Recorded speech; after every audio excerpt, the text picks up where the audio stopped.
Paz do Senhor para todos, nossos irmãos, queridos professores que estão mais uma vez nessa semana assistindo mais uma videoaula. Que Deus em Cristo nos abençoe nesta terceira lição do trimestre, a natureza da igreja. Está aqui hoje juntamente comigo para ministrar esta aula, o evangelista irmão Carlos. Pai do Senhor. Pai do Senhor, meus irmãos, Pai do Senhor a todos que estão nos assistindo, que Deus possa nos abençoar. É um prazer estar aqui com todos, nessa noite. Presbítero irmão Zé, Pai do Senhor. Pai do Senhor, eu sou Paulo, evangelista irmão Carlos, e a todos os nossos irmãos, professores e demais irmãos que estão acompanhando essa videoaula, onde tentaremos enriquecer um pouco mais a nossa lição. Estaremos estudando a lição 3. A lição de número 3 do nosso trimestre, ela vai trazer a visão da natureza da igreja, né? A essência, aquilo que fundamenta a igreja. No textuário desta lição, que está na primeira carta aos Coríntios, capítulo 12, versículo 12, o apóstolo Paulo diz: porque assim como o corpo é um e tem muitos membros, e todos os membros, sendo muitos, são um só corpo, assim é Cristo também. A verdade prática que o escritor nos traz é que nós, conhecendo a igreja em sua natureza, nós conscientizamos da importância de fazer parte dela. A leitura bíblica em classe está na primeira carta de Paulo aos Coríntios, capítulo 12, do versículo 12 ao 27. O presbítero Moisés vai fazer esta leitura. Meus irmãos, vamos lá então para a leitura bíblica em classe, que diz assim o apóstolo Paulo, versículo 12. Porque assim como o corpo é um e tem muitos membros, e todos os membros, sendo muitos, são um só corpo, assim é Cristo também. Pois todos nós fomos batizados em um Espírito, formando um corpo, quer judeus, quer gregos, quer servos, quer livres, e todos temos bebido de um Espírito. Porque também o corpo não é um só membro, mas muitos. Se o pé disser, por que não sou mão, não sou do corpo, não será por isso do corpo? E se a orelha disser, porque não sou olho, não sou do corpo, não será para isso do corpo? Se todo o corpo fosse olho, onde estaria o ouvido? Se todo fosse ouvido, onde estaria o olfato? Mas, agora, Deus colocou os membros no corpo, cada um dele como quis. E se todos fossem um só membro, onde estaria o corpo? Agora, pois, há muitos membros, mas um corpo. E o olho não pode dizer à mão, não tenho necessidade de ti, nem ainda a cabeça aos pés, não tenho necessidade de vós. Antes, os membros do corpo que parecem ser os mais fracos são necessários. E os que reputamos ser menos honrosos no corpo, a esse honramos muito mais. E aos que em nós são menos decorosos, damos muito mais honra. Porque os que em nós são mais honestos, não têm necessidade disso, mas Deus assim formou o corpo, dando muito mais honra ao que tinha falta dela.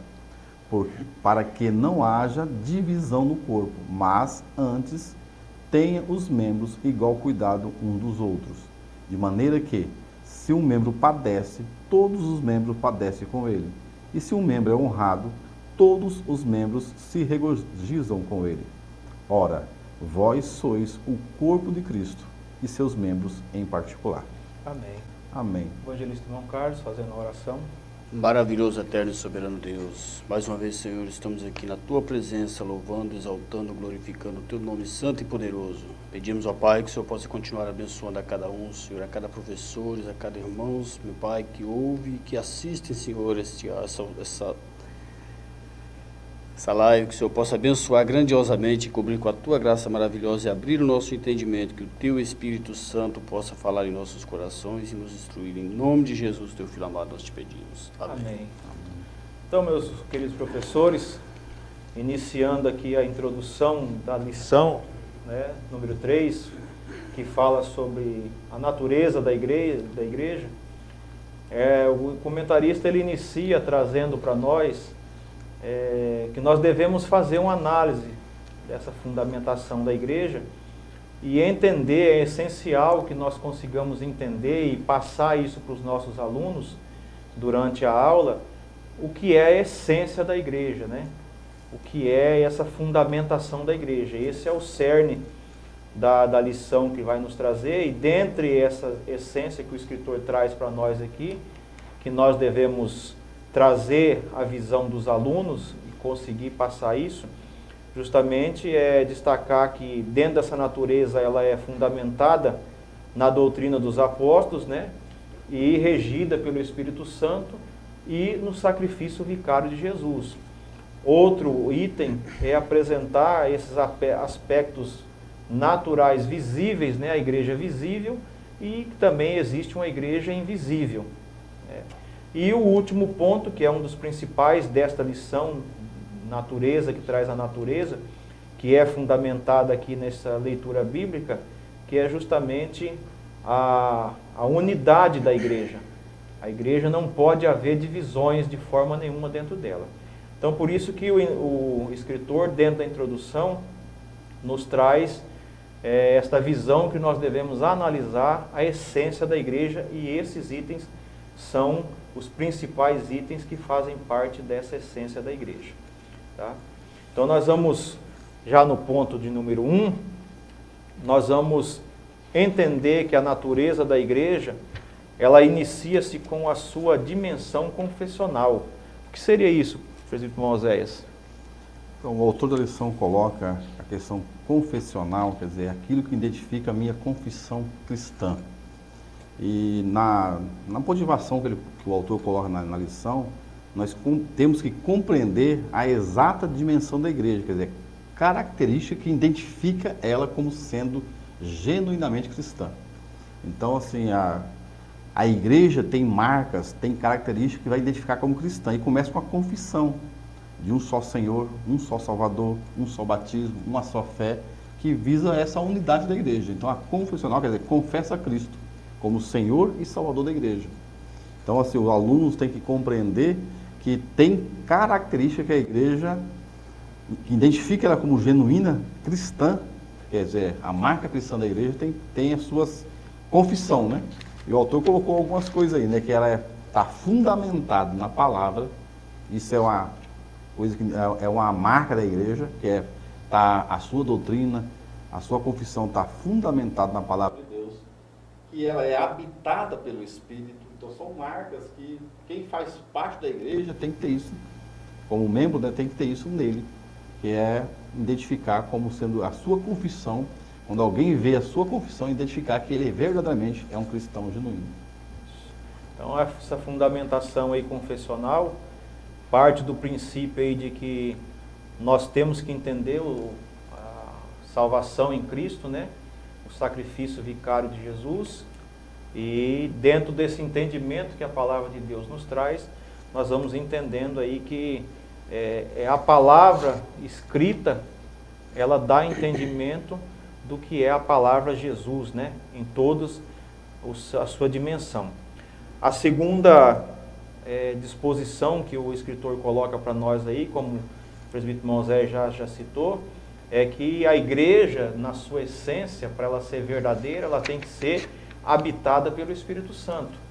E dentro desse contexto, a forma como o Espírito Santo trabalha dentro da igreja é habitando na igreja, né, dirigindo e capacitando a igreja, né?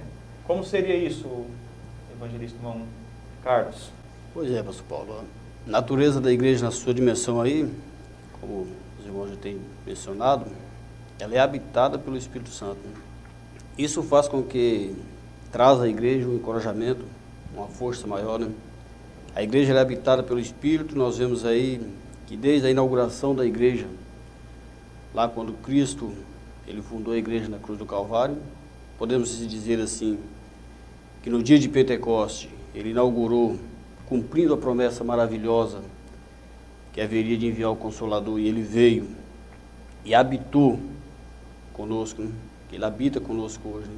Isso é uma força maravilhosa, porque pelo Espírito Santo, ele faz com que nós tenhamos mais coragem de servir ao Senhor, faz com que nós tenhamos o impulso de buscar vidas e almas para Jesus, nos dá força para vencer os altos e baixos que a igreja passa, as grandes perseguições. Como na igreja primitiva, o Espírito Santo ele continua operando da mesma forma, né?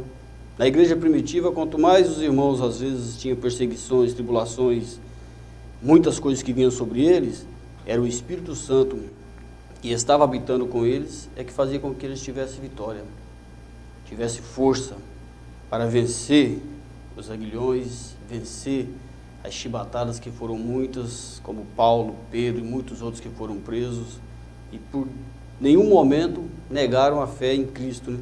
Porque eles tinham o fundamento que era Jesus Cristo e tinha a força maravilhosa, a habitação do Espírito Santo nas suas vidas para encorajar eles a serem mais fiel ao Senhor.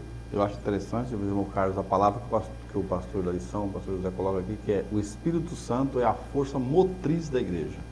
Quer dizer que essa força motriz é o que move a igreja. Sem o Espírito Santo, a gente entende que a igreja para. Porque é o Espírito Santo que ele coloca alguns pontos aí, né, que produz a obra da regeneração. É o Espírito Santo que traz o convencimento do pecador à salvação. É o Espírito Santo que dá poder para a igreja pregar, para a igreja evangelizar, para Deus operar milagre na igreja. Por isso que é o Espírito Santo que convence o homem. Então, se a igreja confessional, que na dimensão confessional, não tem o Espírito Santo, não é habitada pelo Espírito Santo, ela está uma igreja que perdeu a sua natureza como cristã. Já não tem uma força que move a igreja. Porque o que faz nos mover é o Espírito Santo. Por ele nós nos movemos, né, que a palavra do Senhor nos fala, né? Então o Espírito Santo é essa força motriz. Então assim, a igreja no século atual está passando por grandes esfriamentos porque está perdendo essa habitação. Quer dizer, ela como na coletividade não tem a habitação do Espírito Santo para mover a igreja. Não é isso, pastor Paulo? Com certeza, né? E essa ação do Espírito Santo, ela já inicia antes, né, da pessoa ainda aceitar Jesus Cristo. É o Espírito Santo que move o coração e nos convence da necessidade da salvação, né? E um ponto gravíssimo que, como já foi colocado aqui, e é interessante os professores citar e reforçar os alunos aí, é justamente essa questão que o apóstolo Paulo escreveu até a sua carta aos Tessalonicenses, né? A extinção do Espírito Santo em muitas igrejas hoje já é um acontecimento real, né? Não é mais o Espírito Santo que já rege em muitos lugares. Não estamos aqui falando de placa, de denominação, não é esse o foco, mas que a ação do Espírito Santo ela já não está sendo mais a essência. E aqui nós estamos tratando nessa lição da natureza. Então, uma igreja genuinamente reconhecida pela palavra de Deus e que ela é verdadeira, ela tem que ser fundamentada no sacrifício de Jesus, na palavra e ter essa ação, né, do Espírito Santo sobre a vida daqueles que ali estão, para que a obra possa conseguir caminhar, né? E por último aqui, dentro dessa visão confessional que a lição vai trazer para nós, passarmos aos nossos alunos, é que quem faz parte da igreja anda no Espírito Santo. Então existe essa função a mais aí, né? Esse benefício que o cristão recebe a partir de receber a salvação, que é ele agraciado, fazendo parte da igreja aí, que a partir de então o Espírito Santo, né, torna isso na vida dele. O Espírito Santo produz, em primeiro lugar, a certeza da salvação, e aí o comentarista da nossa lição diz que sem a capacitação do Espírito, a igreja é inoperante e perde a sua essência, então perde a sua função. Por isso que nós temos que ter muito afinco para poder trazer essa mensagem aos nossos alunos e colocar que o Espírito Santo, a palavra de Deus e a salvação de Jesus, isso aí é primordial na vida de qualquer crente, tá? Nós temos um testemunho maravilhoso, pastor, olhando pela igreja primitiva, naquela perseguição que teve logo no início, onde mataram Tiago, já prenderam Pedro, mandaram ele para o cárcere. Se não fosse o Espírito Santo na vida da igreja ali, a igreja tinha se acabado naqueles dias. Porque debaixo de tanta perseguição, já sabendo que eles iam morrer, a igreja, em vez de pegar e se dispersar e falar, não, vamos parar por aqui, Eles fizeram foi se unir mais, como a Bíblia diz que eles foram para a casa de uma irmã, juntaram, foram orar, Deus mobilizou a cadeia, o Espírito Santo chegou lá, fez a obra miraculosa, salvou Pedro, libertou Pedro, e Pedro, cheio do Espírito Santo, em vez dele fugir da morte, ele correu para a casa da irmã e foi orar junto com as irmãs e cultuar a Deus. Então é a força, como o comentador colocou aqui, né? É a força maior, né? A força motriz, é o Espírito Santo que faz com que a igreja possa estar viva na presença do Senhor. Então, quando trata da essência da igreja, né, o autor coloca, né, que o foco dele, que a essência da igreja é o Espírito Santo. E para a igreja cumprir, nós como membro do corpo de Cristo, cumprir algumas funcionalidades na igreja, temos que entrar nessa parte que ele coloca aqui. A igreja anda no Espírito. Quando ele fala habitado no Espírito, está falando da coletividade, a igreja é habitada pelo Espírito. Mas quando ele fala de andar aqui no Espírito, a igreja anda no Espírito, está falando individualmente o membro. Então aí ele até cita Gálatas 5,16, que o apóstolo Paulo diz assim, ó, digo, andai em Espírito e não cumprireis as concupiscências da carne. Então o que acontece? Quando fala da igreja estar andando no Espírito, e o autor coloca isso, que daí tratando individualmente um membro, a função dele como membro do corpo de Cristo será cumprida porque ele está andando no Espírito. Aí o autor coloca, não vai haver inveja, porque está andando no Espírito, não vai haver divisão, não vai haver porfia, não vai haver dissimulação, porque ela vai manter a sua essência, a sua natureza como o corpo de Cristo. Então, sem o Espírito Santo, a igreja vai perder a sua identidade, não vai conseguir guardar a palavra, não vai conseguir cumprir a palavra, porque é o Espírito Santo que nos move a guardar, a viver a palavra. Então, se nós andarmos no Espírito, aí o autor coloca isso, né? Que ele coloca assim, ó, quem faz parte da igreja anda no Espírito. Se eu ando no Espírito, eu não vou cumprir o desejo da carne. E eu não cumprindo o desejo da carne, eu vou cumprir com a minha função como um membro desse corpo do Cristo. Que nós vamos falar um pouco mais lá no terceiro ponto, né? Né, pastor Paulo? Então, o primeiro ponto aí, trazendo, né, essa questão da dimensão confessional, esse é os pontos a ser frisado ali. E aí cada professor vai trazer isso aí, né, à memória do seu aluno. E já assim no visual, você percebe, o professor tem que perceber aí qual é o principal aqui para poder, o que gera mais, né, dúvida no aluno que ele está ministrando, para ele focar e frisar, né, um desses 3 pontos aqui, qual é o que mais os seus alunos têm alguma dúvida ou não compreenderam de forma correta. Passando para o tópico 2 da nossa lição, que dentro da visão da natureza da igreja, aí vai nos trazer esta dimensão da igreja local, que é aquela igreja visível, né, que todos veem, e a igreja universal, que ela tem uma outra composição, não somente da igreja local. Então nós vamos entender esse ponto aí, que faz parte da natureza da igreja, né, essa dimensão local e universal. O que vem a ser a divisão, né, essa parte da igreja local e visível, né? É aquela parte que nós vemos, é aquela parte que pode ser vista, pode ser tocada e pode ser, né, tem as suas mudanças aqui. Então, essa é a parte da dimensão local desta igreja, que é justamente esses termos que é usado a eclésia, que lá na primeira lição nós já vimos os 2 termos que eram usados para o Antigo Testamento e o Novo Testamento, que é a palavra eclésia mais usada para o Novo Testamento, trazendo uma visão de comunidade de crentes, né, situada em diferentes locais. Então, dentro dessa visão da palavra eclésia, que descreve esse ajuntamento de pessoas aí, de diferentes etnias, raças, então essa divisão aí é que forma a igreja local, trazendo, né, uma visão como o comentarista nos coloca aqui. O que o senhor poderia falar a respeito? Né? Porque na igreja local, aqui a gente vê que a igreja está em Jaru, né? Isso. A igreja está em Jaru, aí quando a gente fala tanto denominacional, né? Você que é a igreja, você identifica geograficamente e também visivelmente está uma denominação. Então é a igreja local e visível, né? Então eu posso dizer a igreja está em Paraná, a igreja então é igual o Paulo colocou aqui, a igreja de Deus está em Corinto, Então, veja bem, ele está falando da localização geográfica da igreja. Então, a igreja, visivelmente, você identifica ela com o seu templo e os seus membros, que no caso coloca aqui, né? A comunidade de crentes. Não é a placa, né? Não Não é é o a placa, templo, não é o edifício. Mas da a igreja. comunidade de crentes está ali habitando naquele local. Você direciona ao local, porque ele coloca assim, é o espaço geográfico, visível, né? Então você vai identificar os cristãos naquela cidade, naquele local, naquele país. Não estamos falando de denominação, mas sim de localização geográfica, né? Dos irmãos daquela comunidade de crentes que está ali naquele local. O ajuntamento dos crentes que se reúne ali com um propósito, né? Sim. Existe um propósito na união.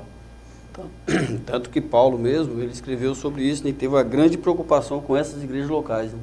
Quando ele estava em prisões, que a maioria das cartas dele foram escritas, ele escrevia com o seu próprio punho, ou às vezes pedia o escriba para escrever de acordo com o problema que estava passando aquela igreja e que estava precisando aquela igreja local. Nós vemos essas divisões, que cada uma tinha os seus particulares, né? Os seus problemas.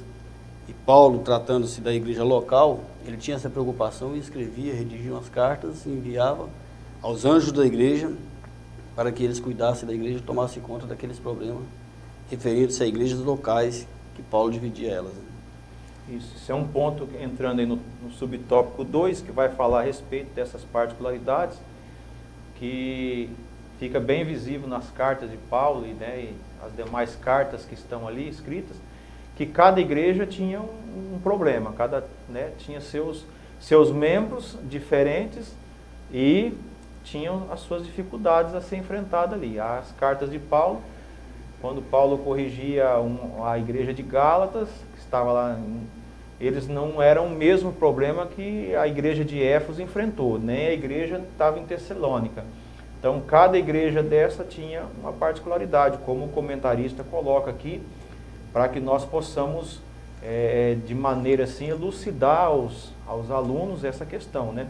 Que os problemas encontrados em uma não eram necessariamente os da mesma ou de outra carta, como o próprio comentarista coloca aqui, o exemplo de Filipenses e também o exemplo de Tessalonicenses. Eram duas igrejas com virtudes, né, dinâmicas próprias e tinham seus problemas também de forma diferente, né? É interessante, pastor Paulo, que aqui a supervisão dessas igrejas locais estava sob a supervisão dos apóstolos. Entretanto, localmente ela tinha um obreiro responsável, um pastor, um bispo, um ancião, que como era definido na igreja primitiva, que estava ali responsável por aquela igreja. Entretanto, a supervisão era dos apóstolos. Elas eram autônomas, tinham sua dinâmica própria, funcionava com a sua, vamos colocar assim, com as suas particularidades.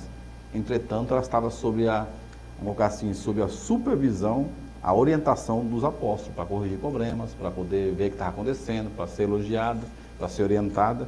Então, assim, aí o autor coloca que isso aqui mostra que às vezes a igreja funciona, a sua dinâmica tem uma natureza, mas outra é diferente. Mas todas elas têm o mesmo objetivo. Esse é o importante. Ali o obreiro local está zelando da igreja, se está fundamentado na palavra, habitado pelo Espírito, os crentes dirigidos pelo Espírito Santo, não importa como ele está ali, se é bispo, se é, no caso, ancião, se é presbítero, se é um pastor, mas o importante é que tem uma supervisão geral e localmente ela tem o seu modo de, vamos colocar assim, na sua administração eclesiástica, tem a sua particularidade.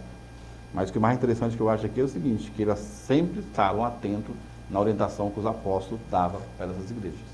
Temos também uma grande preocupação que nós temos que ter hoje, orarmos muito pelos nossos pastores, né?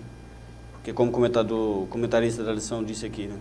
Que o método não funciona com todas iguais. Né?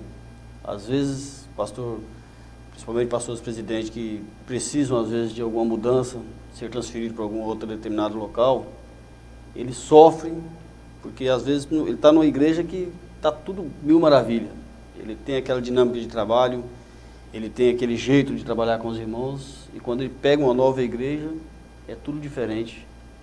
E é onde nós temos que orar pelos nossos irmãos que estão na frente do trabalho, nossos pastores que estão na frente do trabalho, para que Deus possa dar mais dinamismo, força entendimento, graça, para que eles possam ter mais criatividade, né? Para saber lidar com essas circunstâncias, né?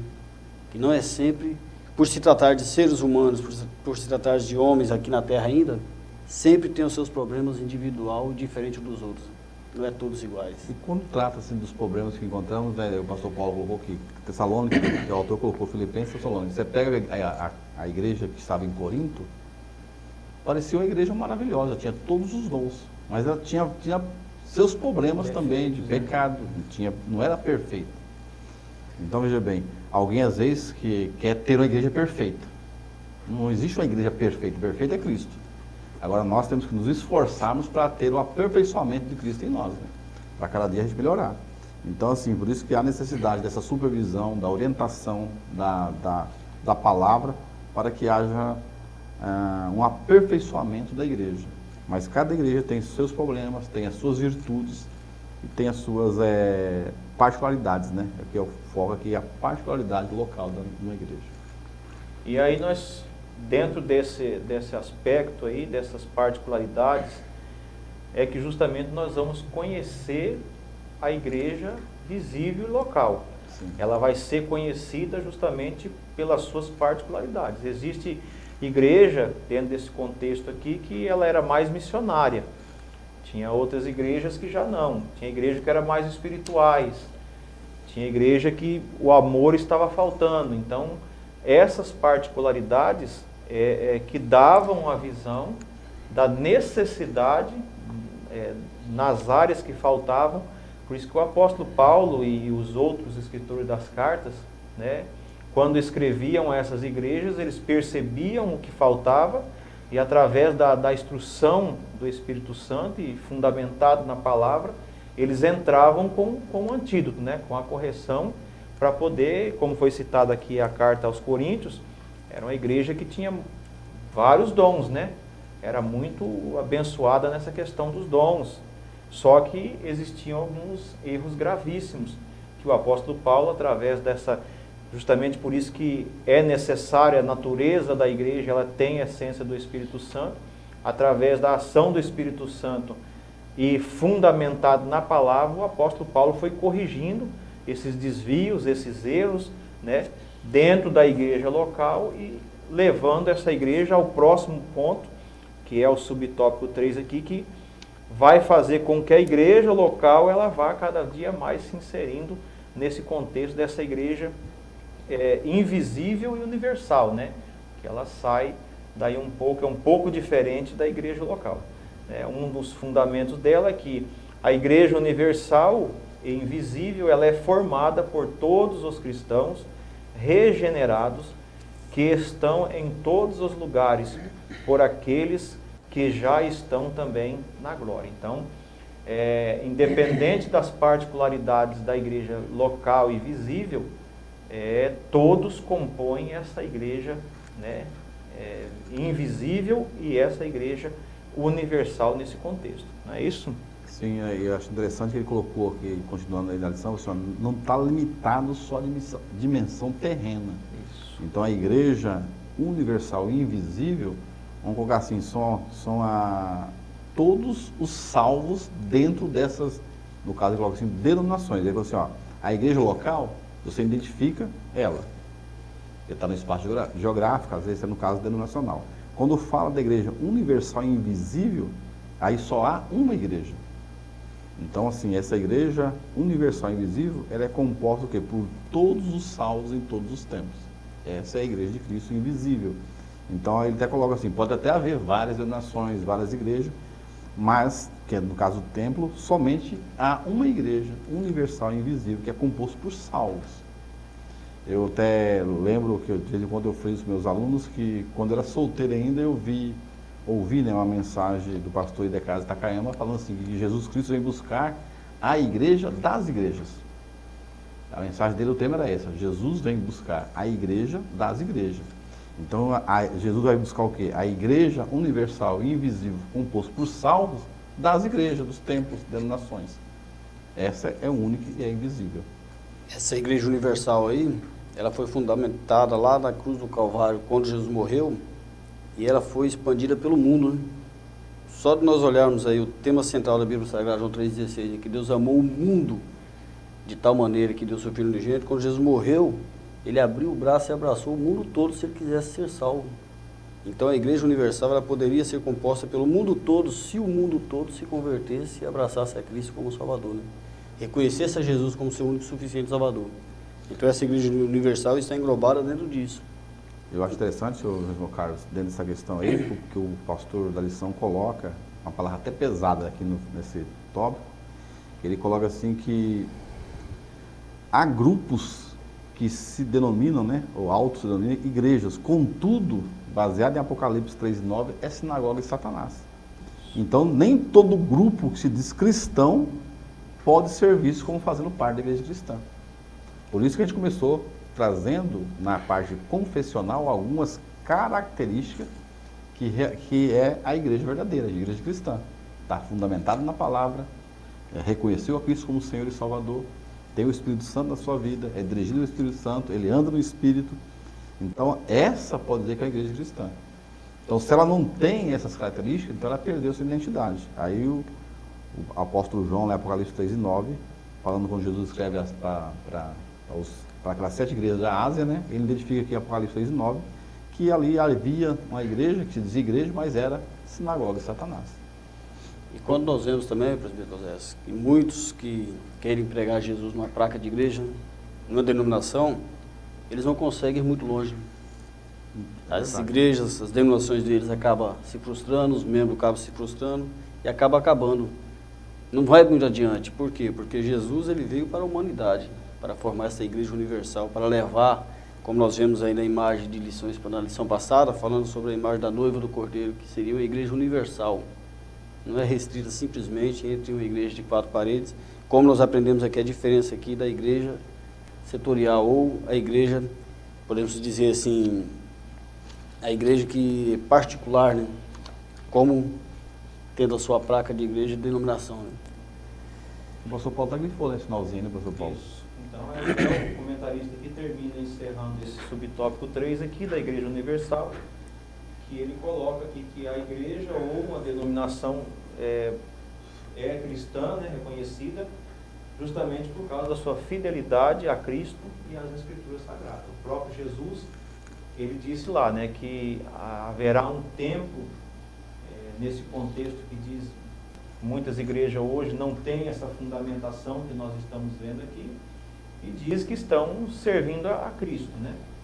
Mas o próprio Jesus disse que naquele dia, haverá um dia que terá uma divisão, e aí muitos vão clamar, né? Dizer, Senhor, eu fiz tantas coisas no teu nome, né? Operei milagres, e a resposta de Jesus será bem clara, né? Apartai-vos de mim, que eu não vos conheço. Então, não é porque tem um nome de igreja, né? É por isso que a lição ela vem trazendo aqui claramente, e isso tem que ser muito bem frisado aos alunos, o que é uma igreja. Uma igreja tem que ter fundamento, tem que ter base, né? E aqui é o que nós estamos vendo, essas bases sólidas da igreja que permanecem. As pessoas mudam, os tempos mudam, mas quando a base é nesse, né, esses fundamentos que nós estamos vendo aqui na lição, nós vemos que a igreja permanece. A perseguição, ela enfrenta perseguição, ela enfrenta barreiras, mas ela consegue avançar. Agora, essas igrejas que se denominam para agradar o ser humano ou passar o tempo, né? São ajuntações de pessoas somente para passar o tempo. Essas igrejas aí, sem essas bases, essa essência cristã mesmo que nós estamos vendo aqui, elas logo elas se encerram, né? Só para comentar, pastor Paulo, o autor coloca na lição assim, ó, as denominações podem desaparecer, mas a igreja é indestrutível, pegando a sua palavra aí. É o que Jesus falou lá no Evangelho, segundo escreveu Mateus, no capítulo 16 e 18, né? Eu também te digo, tu és Pedro, e sob esta pedra edificarei a minha igreja, e as portas do inferno não prevalecerão contra ela. Então aqui Jesus está falando o quê? Da igreja invisível, fiel a Ele, fiel a Cristo, fiel à palavra, essa é indestrutível. Então ela permanece porque está fundamentada em Cristo. E Cristo é a palavra, né? Então, Algumas denominações que às vezes, igual o senhor colocou, né? Bem colocou, que às vezes se aparece, quer se fazer aquele negócio, aquele movimento, e acaba às vezes desaparecendo. Mas a verdadeira igreja, fundamentada em Cristo, essa permanece, porque está fundamentada na palavra. Então aí caminhando já para o terceiro tópico da nossa lição, né? Que justamente é o tópico principal dessa lição, que vai falar de algo que é primordial na formação de uma igreja, né? Além da sua fundamentação, é a vivência, né? É a experiência que agora nós vamos ver nesse tópico 3 aqui, que fala da dimensão comunitária, que acho que é uma das barreiras mais difíceis para o ser humano, justamente é quebrar esse ego, né? de divisão, que esse terceiro tópico vai trazer para nós aqui, e a formação de uma igreja, como está no primeiro subtópico, dizendo que ela é una, ou, melhor, né, esclarecendo, que ela é indivisível, né? É por isso que aqui o comentarista até coloca que o diabo, que ele não consegue por meio da perseguição, que ele prevê através da perseguição, ele não consegue, ele está achando um meio hoje, infelizmente, e tentando fazer com que haja a divisão. O próprio Jesus, né, enfrentou essa dificuldade aí, quando ele estava ministrando ali, alguns disseram que ele estava expulsando demônios por demônios, né, por nome de Beelzebu. E aí ele falou assim, como um reino dividido em si mesmo vai prosperar? Então, veja que a divisão na formação e na caminhada da igreja é algo principal para que nós possamos entender isso, e é um dos pontos principais dessa lição para passar para os nossos alunos, não é não? Sim, é o cerne da lição, né? Quando fala aqui o autor da lição, ele baseado lá em Coríntios 12, né? Ele vai falar sobre a questão da unidade do corpo.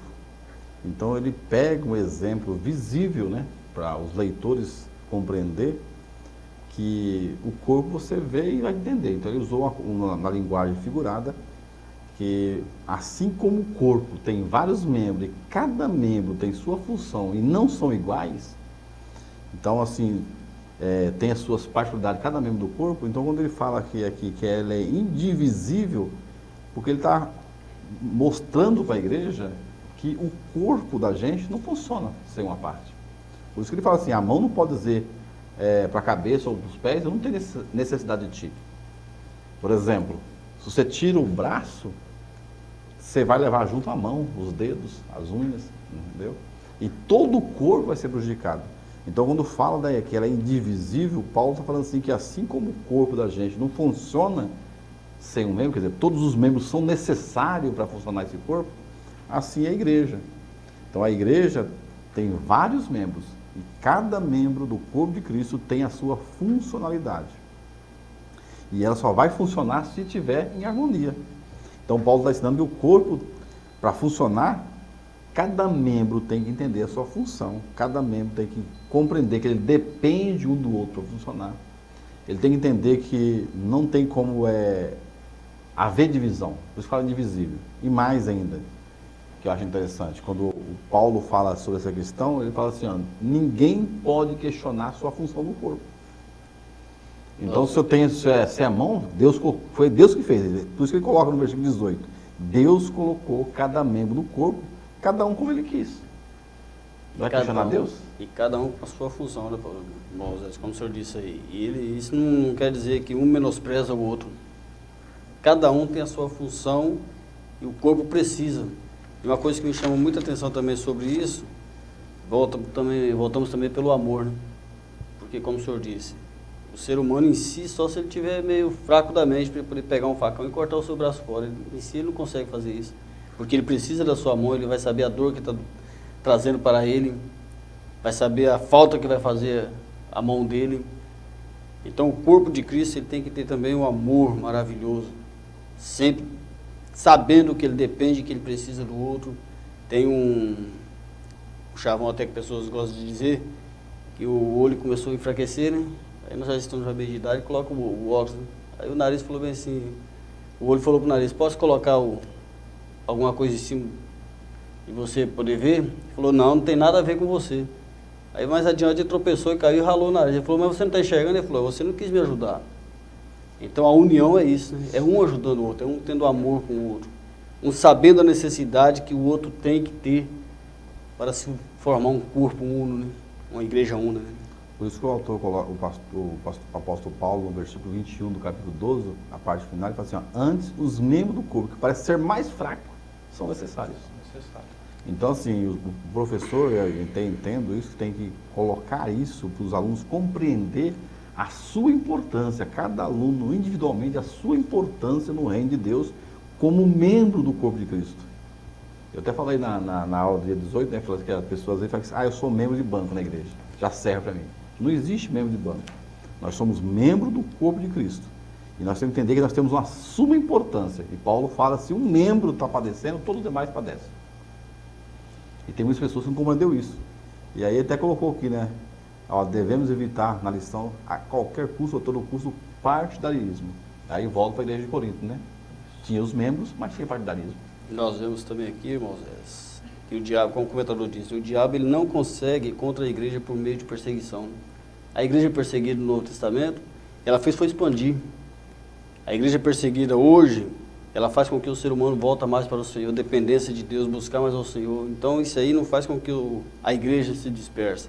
Mas uma das coisas que mais traz divisão e perseguição dentro da igreja é às vezes um ter partidarismo com o outro. Um achar que o outro é melhor, querer esnobar o outro. Isso faz com que a igreja fraqueça e o diabo ele possa ter alguma sutileza contra a igreja e dividir ela, né? É por isso que o comentarista traz, dentro dessa visão da natureza da igreja, é que o crente ele tem que estar fundamentado naquelas bases que nós vimos nos primeiros tópicos da lição, para que ele possa entender qual é a sua funcionalidade dentro desse corpo de Cristo. Eu só consigo entender que o meu trabalho ele tem valor para Deus e que eu estou trabalhando para Deus. Eu estou fazendo, fui chamado, fui escolhido e o que eu estou fazendo é para Deus. Quando eu estou fundamentado na palavra. Se eu não tiver esse fundamento, se eu não tiver o Espírito Santo na minha vida, e isso é interessante que o professor passe para o aluno e dê ênfase isso ao aluno, para que o aluno entenda isso aí, porque não são poucos as pessoas que nós encontramos, como o presbítero irmão Zé já citou aqui, que se acham que eu sou só um membro de banco. Então existe isso. Todas as funções elas são importantes. O que muitas pessoas não compreendem ou não fazem a distinção é que existem alguns cargos dentro da função eclesiástica, que nós vamos ver nas lições mais à frente, né, dessa organização da igreja, como uma organização, que elas têm mais evidência, elas têm mais ênfase, elas têm um pouco mais de aparência, elas transparecem mais. No entanto, para Deus, todas as funções, elas são importantes e necessárias. É como dizer ao dedinho do pé lá, você não tem finalidade nenhuma. Tem, ele tem a finalidade. Talvez ele não aparece como os outros demais membros, mas ele mantém equilíbrio então, no corpo, todos têm a funcionalidade. Então, essa confusão que muitos cristãos, por não entender essa essência da igreja e que nós fazemos parte desse corpo de Cristo e que Ele é a cabeça da igreja, é Ele que rege a igreja. Então, como Ele é a cabeça pensante que dá a direção para nós, para a igreja, é por isso que a própria Bíblia diz que Ele deu para a igreja uns como apóstolos, mestres, doutores e assim vai. Então, é Ele que decide, escolhe. Mas como eu já disse, e é bom que seja frisado isso na sala de aula, que independente do quanto apareça a função que nós estejamos exercendo, nós temos que ter a compreensão e a certeza de que nós estamos fazendo para Cristo. Foi Ele que morreu na cruz para nos salvar e é Ele que nos escolheu para aquela função. E eu estou fazendo e vou receber meu galardão pelo que eu estou fazendo. Não é isso? Sim, e aí só para finalizar, essa questão da funcionalidade do corpo, aí você analisando o que Paulo fala, você vai entender o seguinte: ninguém funciona fora do corpo. Nenhum membro. Se eu tirar a mão, ela não funciona. Com certeza. O que ela vai fazer? Ela vai petrificar e apodrecer. Então, assim, quando Paulo está colocando essa linguagem, é que existe. Para nós funcionar, e aí fala dessa comunidade de salvos, para nós funcionar, tem que estar ligado em comunhão com os outros, entendendo as particularidades um do outro, entendendo que alguns membros vai aparecer mais, outros menos, mas todos têm a sua importância para Deus. Isso que eu acho importante quando Paulo ensina isso. Eu acho assim de suma importância a igreja, e os alunos, o professor passar para os alunos, entender que ele é de fundamental, não importa a função que ele desempenha, mas ele é fundamental para funcionar o corpo de Cristo. E ele é membro, do corpo de Cristo, não é da denominação, não é da igreja, não, ele é membro do corpo de Cristo. E como membro, ele tem sua função. E ele tem que entender que se ele estiver fora do corpo, ele não funciona. Então é essa preocupação que até o comentarista coloca aqui, que o apóstolo Paulo, ele tinha, né? De fazer com que essa unidade da igreja, como corpo de Cristo, fosse vista, né? Na sua forma coletiva. São trabalhos individuais, crentes de forma individuais, que fazem as suas funções e cada uma vai se unir na outra e se torna um corpo coletivo, e a unidade da igreja aparece através de cada um desempenhar o seu papel. E aí nós vamos entender que a diversidade dentro desta unidade, ela justamente é para que cada um possa fazer o que foi proposto por Deus na sua vida, sabendo que eu estou ajudando, eu estou colaborando com o meu irmão. Eu estou fazendo algo, mas o beneficiário não sou só eu, não sou eu só que estou colhendo frutos. A intenção da Igreja de Cristo aqui, desta unidade, é isso, é eu fazer algo, mas que não beneficie somente a mim mesmo, mas que o benefício alcance as outras pessoas, né? Eu vou pregar, eu vou orar, eu vou contribuir. Essa contribuição não é para reverter só em bênçãos para mim, mas é para alcançar, né, todos aqueles nesta unidade. Então, há diversidade, e dentro dessa adversidade, dentro dessa diversidade, melhor dizendo, ela vai gerar uma unidade dentro da igreja, não é isso? Então, nós vemos aí que o comendador até citou aqui, né, sobre a trindade do Pai, do Filho e do Espírito Santo. Né? Isso. Eles são três pessoas distintas, porém, elas têm a unidade santa. Né? Mesma essência, né? A mesma essência, o mesmo propósito. Assim é a igreja, né? A igreja de Cristo também, por mais que eu tenha o meu temperamento, às vezes sanguíneo, outro tem um temperamento mais frágil, outros têm vários temperamentos, nós temos que buscar sempre em Deus para que o temperamento nosso possa ser moldado, o nosso caráter possa ser moldado e possa ser direcionado pelo Espírito Santo, para que possa prevalecer o propósito de Deus em nossas vidas. Prevalecer a unidade de Cristo para sermos uma igreja unificada em Cristo Jesus para morar nas mansões celestiais. Né? Por isso que o autor coloca aqui, né? Somos diferentes em temperamentos, somos diferentes em maneira de agir, às vezes assim, da nossa forma de falar, mas temos que entender o seguinte, na oração sacerdotal, que o autor coloca aqui, né? O Evangelho de Jesus, ele escreveu João no capítulo 17, uma das particularidades que Jesus ora para a igreja, ele fala assim: eu oro para que todos sejam um, assim como eu e o Pai somos um. Então Cristo está falando aqui dessa unidade da igreja. A igreja tem que ter o mesmo propósito, o mesmo objetivo, a mesma fé, quer dizer, a essência dela tem que ser una. Então por isso que há diversidades, mas está unidos em Cristo com o mesmo objetivo, com o mesmo alvo. E o alvo da igreja é o céu. Por isso Então, que se ela atingir esse alvo, ela tem que manter a sua essência. É igual você colocou, né? O Pai, o Filho e o Espírito Santo têm a mesma essência. Qual que é a essência da igreja? Nós vimos na primeira parte lá, da confessional. Quer dizer, ela é santa, pura, ela tem a sua fundamentação na palavra, habitada pelo Espírito, dirigida pelo Espírito, guiada pelo Espírito. Porque é isso que vai fazer que ela seja santificada pela palavra. Jesus me fala assim, ó, vocês são santos pela palavra, somos limpos pela palavra.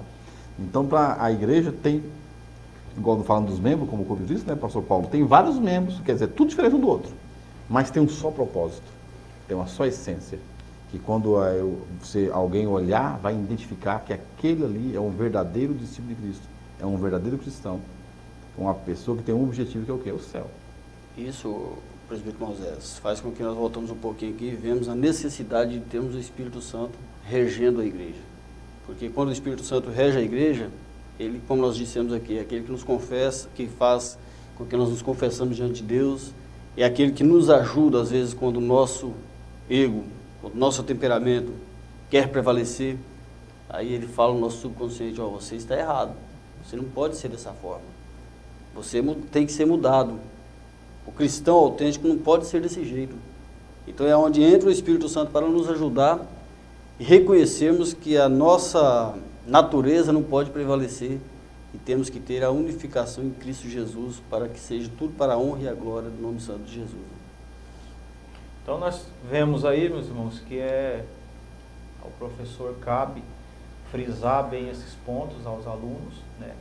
E dentro da percepção do professor aí, dentro da sua classe, que com a convivência ele vai tendo esta visão, entender qual aqui, né, desses pontos aqui gera mais dúvida ou que os alunos estão sem muito entendimento. Então cabe ao professor aí, dentro desses pontos que são citados, reforçar, esclarecer e frisar para que isso fique bem posto na mente, né?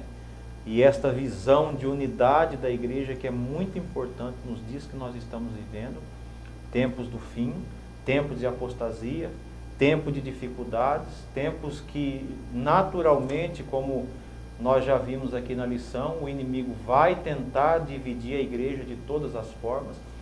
Então, porque ele sabe que dividindo, ele vai facilitando a destruição, né, o enfraquecimento da igreja. Então, que isso tem que ficar bem frisado na lição. Só uma questão para nós finalizar, que o autor coloca, falando da diversidade da unidade, ele coloca assim, ó, unidade não é uniformidade, não é eu ser igual ao irmão Carlos. Eu tenho as minhas particularidades, o meu temperamento, mas nós somos um em Cristo. Consigo ter um pensamento... Com o mesmo pensamento, a mesma fé, que é o mesmo propósito. Porque às vezes quer igualar, não deve ser igual. Ninguém vai ser igual. Nós temos que imitar Cristo. Procurar imitar Cristo, mas não vai ser igual a Cristo. Assim a gente procura às vezes melhorar nossa vida espiritual, para crescer diante de Deus, mas nessa unidade, o principal é a unidade, não é uniformizar, querer igualar, porque muitas vezes a gente quer que o nosso irmão seja igual a mim. E outro irmão quer que seja igual ao outro, e não vai dar certo. Mas temos que entender que nós temos que ter um mesmo propósito, um mesmo objetivo, uma mesma essência e um mesmo alvo, para que nós, em Cristo, somos um diante de Deus. Então, queridos professores, nós partindo aqui para a conclusão da nossa lição, nós vamos destacar, né, essa fundamentação na palavra de Deus, em todo o contexto salvífico de Cristo, né, que a habitação do Espírito Santo, isso é indiscutível, é Ele que desde o convencimento do crente ir para aceitar Jesus, reconhecer os seus pecados, e aí vem toda essa universalidade da igreja, né? Toda essa instrumentalidade que Deus tem para agir conforme os nossos temperamentos, conforme os apóstolos, todos eram diferentes, mas conseguiram chegar a um denominador comum, né? Um mesmo pensamento, a mesma essência e a mesma visão de se doar pela obra de Deus. Então, o crente nos dias atuais tem que ter essa visão. O crente não é para vir para a igreja só para receber benefício próprio, mas ele está ali para poder ser abençoado e abençoar através dessas bases que faz a natureza da igreja verdadeira, né, na sua essência, na sua raiz e biblicamente confirmando os seus passos até a vinda de Jesus Cristo. Que Deus em Cristo abençoe você, professor, que você tenha uma boa aula. Evangelista João Carlos, obrigado. Agradeço de coração aí pela oportunidade. Que Deus possa continuar abençoando a todos nós, a todos os professores que estão empenhados aí, que estão dando o seu melhor para que o reino de Deus possa ser cada dia mais anunciado, né? Presbítero Moisés. Quero também agradecer, né, cada um que está nos ouvindo. E lembrando que, né, pastor Paulo, a gente está tentando aqui, essa lição é uma lição bem prática, clarear, né, para que o professor tenha um melhor aproveitamento com os alunos. Nós esperamos, né, no caso eu espero que tenha contribuído com a aula do professor, que vai ver essa videoaula. Que Deus abençoe a todos em Cristo Jesus. Que Deus em Cristo abençoe a todos, em nome de Jesus, e até a próxima, se Deus quiser.